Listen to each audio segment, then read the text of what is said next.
બધું વ્યાજબી ના લાગે, મર્યાદા બહાર નહીં જવાનું ક્યારે ભલામણ.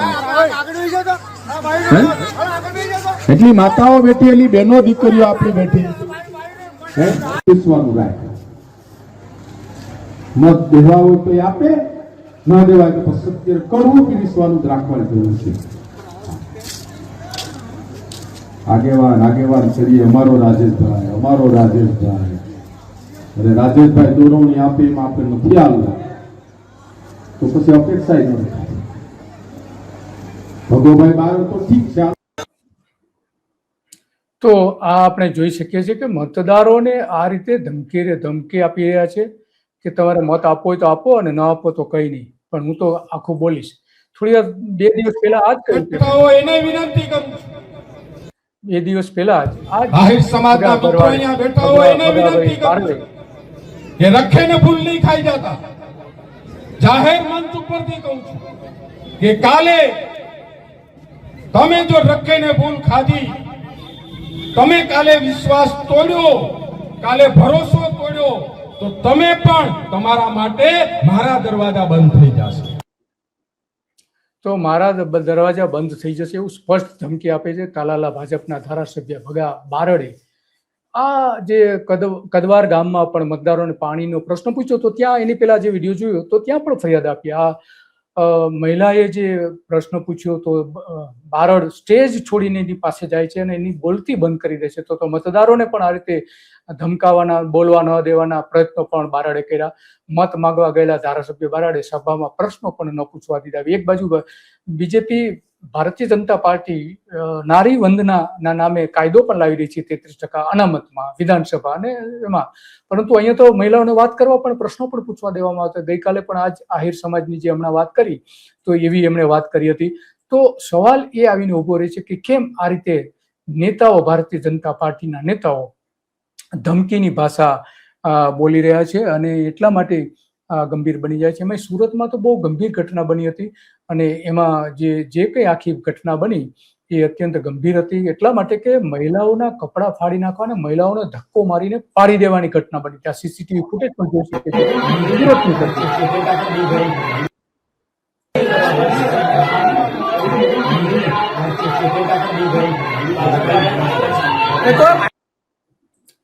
તો અહીંયા જે ધમકી આપે છે ઉમેદવાર, આ તો આખા ગુજરાતમાં સૌથી ગંભીર ઘટના. કારણ કે સુરત ભાજપના નેતાઓ અને કાર્યકર્તાઓ સત્તાના નશામાં દેખાઈ રહ્યા હોય એ દેખાય છે. એની મર્યાદાઓ ઓળંગી રહ્યા છે. વોર્ડ નંબર 11માં સુરતમાં મંદિર બચાવવા માટે જે આંદોલન કરી રહ્યા હતા, હનુમાન ચાલીસા મહિલાઓ બોલી રહી હતી, તો મહિલાઓ ઉપર ભાજપના ઉમેદવાર ટેકેદારોએ હુમલાઓ કર્યા અને મહિલાઓને કપડાં પાડી નાખવા માટેની ધમકી આપી. અત્યંત શરમજનક બાબત છે. આવું જ સુરતમાં પણ થયું હતું કે ચલથાણામાં પણ આ જ રીતે સોમ સોસાયટીમાં પણ લોકોએ રોષ ઠાલવ્યો હતો. વોર્ડ નંબર 3માં પણ આ જ રીતે એનો વિરોધ કર્યો હતો. અને આ આખી જે ઘટના બને છે એ અત્યંત ગંભીર ઘટના છે. આ એક મનીષા વકીલ જે મંત્રી નીચે ભારતીય જનતા પાર્ટીની સરકારને ચૂંટાયેલી પેનલ હશે, ઉપર ભારતીય જનતા પાર્ટીને ચૂંટાયેલો ધારાસભ્ય કે સાંસદ હશે તો જ તમારું કામ થવાનું છે ભાઈ. નહીં તો આવા લોકો અમે ઘણા જોયા છે જે કોઈ બીજી પાર્ટીમાંથી કે તો અપક્ષમાંથી ચૂંટણી લડીને જીતી લે પછી બી એ કામ કરાવી શકતા નથી. તો આ રીતની ધમકી પણ આપે છે કે અમારા ઉપર પણ અમારા છે ને નીચે પણ અમારા છે, તમે આ રીતે કરશો તો તમારા કામ જ નહીં થાય. તો આવું જ જે મિતેશ પટેલે ધમકી પણ આપી હતી આણંદમાં. ભાજપના સાંસદ મિતેશ પટેલ કે નાયબ મુખ્યપ્રધાન હર્ષ સંઘવીની હાજરીમાં એમણે ધમકી આપી હતી કે જો આંકલાવ વિસ્તારમાં જિલ્લા પંચાયત અને તાલુકા પંચાયતની એક પણ બેઠક કોંગ્રેસના ઉમેદવાર વિજેતા થશે તો ત્યાં 1 પણ રૂપિયો હું ગ્રાન્ટ નહીં આપું. સાંભળી, જેટલા પણ આપણે તો એમને વોશ આઉટ કરીશું, પણ જો કદાચ એકાદ પણ જીત્યો ને એને આપણે 1 પણ રૂપિયાની ગ્રાન્ટ નહીં આપીએ. હું તમને અહીંયાથી કહું છું કે 1 પણ રૂપિયાની આપણે ગ્રાન્ટ નહીં આપીએ. આપણે એ રીતનું આંકડાઓ બનાવવાનું છે. જી 24 કલાકનો આભાર સાથે એ વિડીયો આપણે અહીંયા વાપર્યો છે. અને બીજી બાજુ બીજી એક ગંભીર ઘટના એ બની હતી કે મનસુખ વસાવાને લાફો મારી દીધો હતો અને ચૈત્ર વસાવાના પત્નીએ આવા આરોપ મૂક્યા. નીલરામભાઈ સાથે કઈ લાફામારી થઈ છે તો આપણા સાંસદને લાફો માર્યો છે નીલરામભાઈએ. તો સાંસદ મનસુખભાઈ સાંભળજો, તમે જ્યાં બી હોય ત્યાં લોકોને ખુલાસો આપો.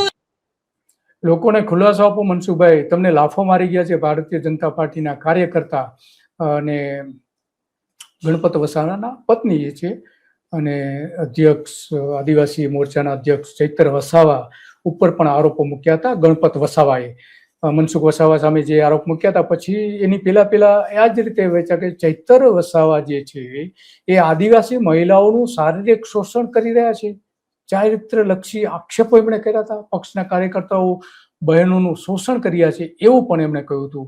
તો બીજી બાજુ ગંભીર બાબત તો એ છે કે અનેક ઉના કોડીનારમાં બાળકોની રેલી પણ શિક્ષણ પ્રધાને રેલી કાઢી હતી. બાળકોને ચૂંટણી પ્રચારમાં આ રીતે એમણે જોતરી દીધા હતા.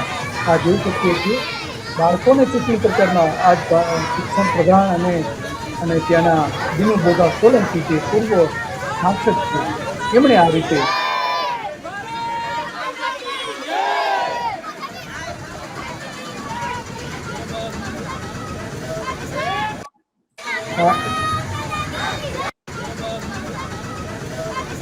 આ દિનુ બોગા સોલંકી જોઈ શકાય છે અહીંયા, એ પણ આ રેલીમાં હાજર હતા. તો શિક્ષણ પ્રધાન પોતે બાળકોનો આ રીતે રાજકારણમાં ઉપયોગ કરે એ અત્યંત ગંભીર બાબત છે. અને ભાજપના ધારાસભ્ય શું કહી રહ્યા છે એ પણ સાંભળીએ. કેવી ધમકીની ભાષા કોઈક કહેવા પણ આવે ને તો મને ફોન કરજો એટલે આપણે એને સીધો કરી નાખશું. ભૂલથી જો તમને એવું કહેવાય કે મને એક મત આપજો બાકી તમારે જે કરવું એ કરજો, એવો કોઈ પણ ઉમેદવાર તમને ફોન કરે અથવા તો મળીને કે તો આપણે જીતેલો હશે ને તો એને ઘરે જીતેલો હશે તો પણ આપણે એને ઘરે કાઢી મૂકીશું. આવી ધમકી પણ ધારાસભ્ય આપી રહ્યા છે. અત્યંત ગંભીર છે. અને ગોપાલ ઇટાલિયાએ પણ કેટલીક ગાળો બોલી હતી. એમણે પણ આ બધી જ ઘટનાઓને એક બાજુ એ વખોડે છે, બીજી બાજુ એ ગાળનો પણ ઉપયોગ કરી રહ્યા છે જાહેર સભામાં. તો આ પણ એક ગંભીર બાબત છે. સાંભળીએ શું કહે થઈ જાય, ધાક ધમકી થઈ જાય, છરા બતાવવામાં આવે, ગાડીઓમાં લઈ જઈ ઉમેદવારોને ભગાડી જવામાં આવે, એવી ઘટના ગુજરાતમાં નથી બની. તો આ વખતે ગુજરાતમાં 700 કરતા પણ વધુ સીટો ઉપર ભાજપે બિનહરીફ જીતવા માટે થઈ સત્તાનો જે વિકૃત ખેલ ખેલ્યો છે એ લોકશાહી માટે ઘાતક છે. ભાજપ રાજકોટના કોટડા સાંગાણી આસપાસ એક વિસ્તારમાં ભાજપનો જ એક માણસ અને ભાજપના માણસે અપક્ષમાં ફોર્મ ભર્યું તો એનું અપહરણ ભાજપના ઉમેદવારના ભત્રીજાએ કરી લીધું. તો એ ભાજપના ભત્રીજાએ અપહરણ કરી હોવાની પણ વાત કરી રહ્યા છે. અને બીજી બાજુ જે તમારા મકાન પણ અમે વેચી નાખીશું જો તમે અમને પાડી નાખીશું, તમને મત નહીં આપો તો, આવી રીતની ધમકી આપણે જોઈ શકીએ છીએ. આ ભાજપના નેતા સદનમાં બોલી રહ્યા કે જો અહીંયા મને દગો કર્યો તો કોઈનું મકાન પણ નહીં રાખવા દો, એ પણ ગેરંટી આપું.